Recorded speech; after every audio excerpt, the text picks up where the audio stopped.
Hello යාළුවනේ කම්මැලිකමින් බෝඩිමට වෙලා ඉද්දී බෝඩිමේ තියෙන දේවල් දෙක තුනක් දාලා හදාගත්ත වටලප්පන් රෙසිපි එකක් තමයි මම අද ඔයාලට අරන් ආවේ. මෙන්න මෙහෙම තමයි මම මේ වටලප්පන් එක හදාගත්තේ.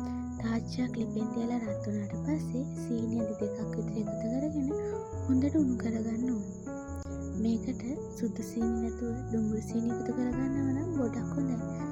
හොඳට කරකැල්ල ගන්නව නම් සුදු සීනිත් මේකට ගන්න පුළුවන්.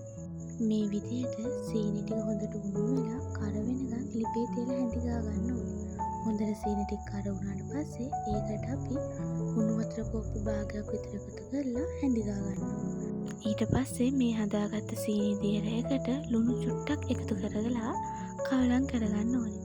ඒ ටික හොඳට කවලම් කරගත්තට පස්සේ ආයෙමත් සීනි හැන්දක් විතර එකතු කරලා කවලම් කරගන්නවා. සීනි ආයෙමත් එකතු කරාට පස්සේ මේ හදාගත්ත මිශ්‍රණය තරමක් උකු වෙනවා. එතකොට තමයි වටලප්පම් එකට හරියන පදමට සීනි එක හැදෙන්නේ. ඊට පස්සේ සීනි එක ලිපෙන් බාගෙන නිවෙන්න තියාගන්න ඕනේ. ඊට පස්සේ බිත්තර දෙකක් අරගෙන හොඳින් ගසාගෙන ඒකට පොල් කිරි අවශ්‍ය ප්‍රමාණයට එකතු කරගෙන ආයෙමත් විනාඩි 10ක් විතර හොඳට ගසා ගන්න ඕනේ. එතකොට තමයි වටලප්පම් එකේ පදම හරියට එන්නේ. ඊට පස්සේ අපි මේකට හදාගත්ත සීනි මිශ්‍රණය එකතු කරලා ආයෙමත් ගසා ගන්නවා. විනාඩි 2ක් 3ක් විතර හොඳට මිශ්‍ර වෙනකන් ගසා ගන්න ඕනේ.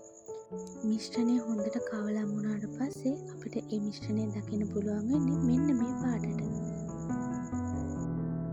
මේ විදිහට හදාගත්ත මිශ්‍රණය අපි ස්ටීම් කරන්න පුළුවන් විදිහේ කප් එකකට එකතු කරගන්න ඕනේ.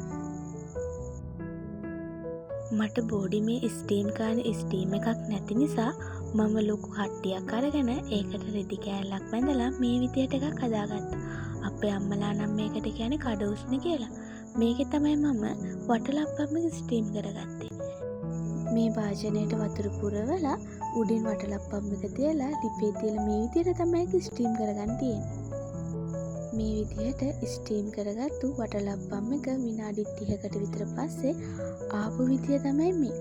මම හිතුවට වඩා ලස්සනට රසට මේක තිබ්බා. ඔයාලා try කරලා බලන්නකෝ මම කියනවට.